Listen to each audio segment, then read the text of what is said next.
Hi friends, आप देख रहे हैं वीएस एस्ट्रोलॉजी। मैं गौरव आपका बहुत बहुत स्वागत करता हूं वीएस एस्ट्रोलॉजी में।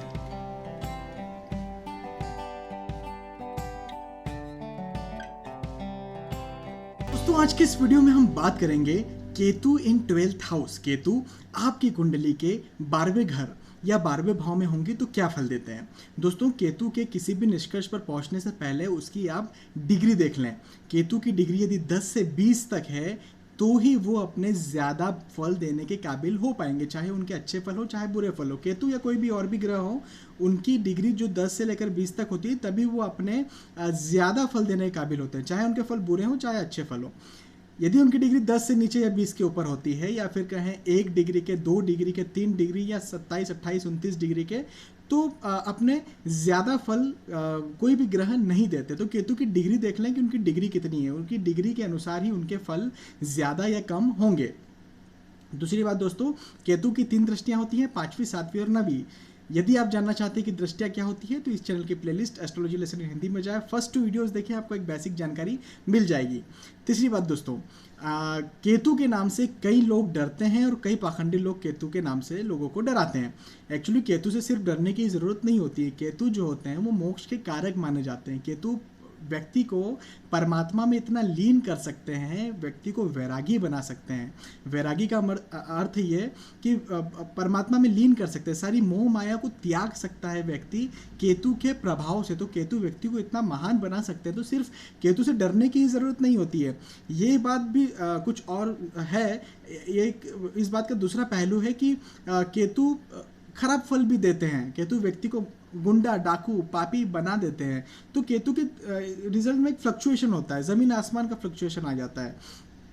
तो ये 2 फल केतु के होते हैं, तो इसलिए केतु से सिर्फ डरने की ज़रूरत नहीं है। केतु अच्छे फल भी देते हैं, बुरे फल भी देते हैं। दोस्तों, तीसरी बात ये कि मैं अपने हर वीडियो में कहता हूं कि कोई भी ग्रह किसी घर में अकेला नहीं होता है, वो किसी न किसी नंबर के साथ होता है।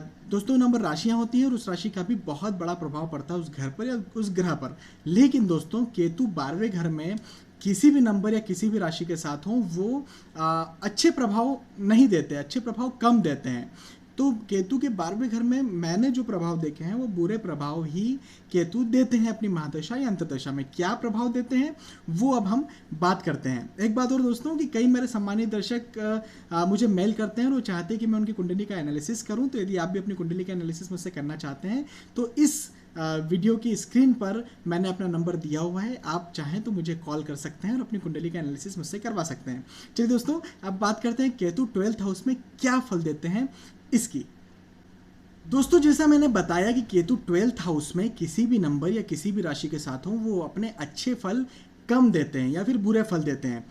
चूंकि केतु मोक्ष कारक है और 12th हाउस जो होता है उसे भी मोक्ष का घर माना जाता है, तो यहाँ इन दोनों को यदि रिलेट किया जाए तो यदि व्यक्ति परमात्मा में लीन होना चाहता है, यदि व्यक्ति वैराग्य धारण करना चाहता है, तो उसे यहाँ पर बहुत ज़्यादा सफलताएं मिलती है केतु की महादशा या अंतर्दशा में। लेकिन नॉर्मल पर्सन्स की बात करें तो यहाँ पर व्यक्ति के खर्चे ज़्यादा होते हैं, अस्पताल का खर्च व्यक्ति का ज़्यादा होता है। खुद के लिए अस्पताल का खर्च या अपने रिलेटिव्स के लिए अस्पताल का खर्च उसका ज़्यादा होता है केतु की महादशा या अंतर्दशा में। जब केतु अपनी दृष्टि 4थे घर में डालते हैं और यदि व्यक्ति मकान, भूमि, गाड़ी, वाहन खरीदना चाहता है तो यहाँ से रिलेटेड भी एक नेगेटिव इफेक्ट मिलता है। या तो मकान, भूमि, गाड़ी, वाहन खरीदना या बनाना उसको डिले हो जाता है या परेशानियां जाती है या फिर नहीं बना पाता।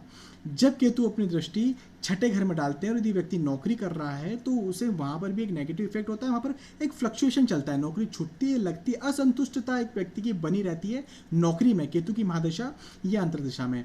व्यक्ति को छोटी मोटी बीमारियां परेशान करती रहती है, व्यक्ति को अकारण क्रोध बना रहता है केतु की महादशा या अंतर्दशा में। जब केतु अपनी दृष्टि 8वें घर में डालते हैं तो यहाँ से रिलेटेड भी नेगेटिव रिजल्ट मिलता है। व्यक्ति अकारण चिंता में फंसा रहता है, कुछ न कुछ चिंता, नेगेटिव थिंकिंग व्यक्ति के दिमाग में चलती ही रहती है केतु की महादशा या अंतर्दशा में। तो इस तरह के केतु एक नेगेटिव इफेक्ट देते हैं अपनी महादशा या अंतर्दशा में जब वो 12वें घर में किसी भी नंबर या किसी भी राशि के साथ हो। एक चीज़ का विशेष ध्यान रखें दोस्तों, केतु 3 नंबर के साथ नीच के माने जाते हैं और 9 नंबर के साथ या फिर धनु राशि के साथ उच्च के माने जाते हैं। केतु 3 नंबर या मिथुन राशि के साथ नीच के, 9 नंबर या धनु राशि के साथ उच्च के माने जाते हैं। हालांकि यहाँ पर उच्च के भी यदि केतु हैं तो भी कोई बहुत अच्छा इफेक्ट नहीं देंगे, लेकिन यदि नीच के केतु हैं तो बहुत ज़्यादा बुरा फल देते हैं। तो यहाँ पर केतु की शांति करवाना व्यक्ति को बहुत ज़रूरी होता है यदि केतु 3 नंबर के साथ 12वें घर में है या मिथुन राशि के साथ 12वें घर में है। केतु की शांति का मतलब ये कि व्यक्ति को एक मंत्र है केतु का, ओम केम कैतवे नमः। इस मंत्र की यदि एक माला का जप व्यक्ति रोज करे, डेली करे, यदि 3 नंबर या मिथुन राशि के साथ यदि केतु हैं या फिर किसी भी नंबर या राशि के साथ है और उसे खराब फल केतु का मिल रहा है, तो इस मंत्र का जप करें, ओम केम कैतवे नमः। रोज एक माला का जप करें। व्यक्ति को केतु के जो दुष्प्रभाव हैं उनमें ज़रूर शांति मिलती है। दोस्तों मुझे उम्मीद है कि आपको ये वीडियो पसंद आया होगा, आपको वीडियो समझ में आया होगा। दोस्तों यदि आपके कुछ सजेशन है तो प्लीज़ कमेंट बॉक्स में लिखें। साथ ही साथ यदि आपको वीडियो पसंद आए तो प्लीज़ इसे लाइक करें, इसे शेयर करें। दोस्तों एक आपके फ़ायदे की बात बता दूं कि यदि आप इसी तरह एस्ट्रोलॉजी ज्योतिष सीखना चाहते हैं, यदि आप अपनी कुंडली खुद पढ़ना चाहते हैं बिना किसी की मदद के, तो इस चैनल की प्लेलिस्ट एस्ट्रोलॉजी लेसन हिंदी में जाएँ। वहाँ पर हम समय समय पर वीडियोज़ अपलोड करते रहते हैं, जहाँ जाकर आप एस्ट्रोलॉजी ज्योतिष सीख सकते हैं। यदि आप रेगुलर अपने राशिफल भी जानना चाहते हैं तो भी दोस्तों प्लीज़ इस चैनल को सब्सक्राइब करें। चलिए दोस्तों, आपने ये वीडियो देखा, आपका बहुत बहुत धन्यवाद। Bye bye.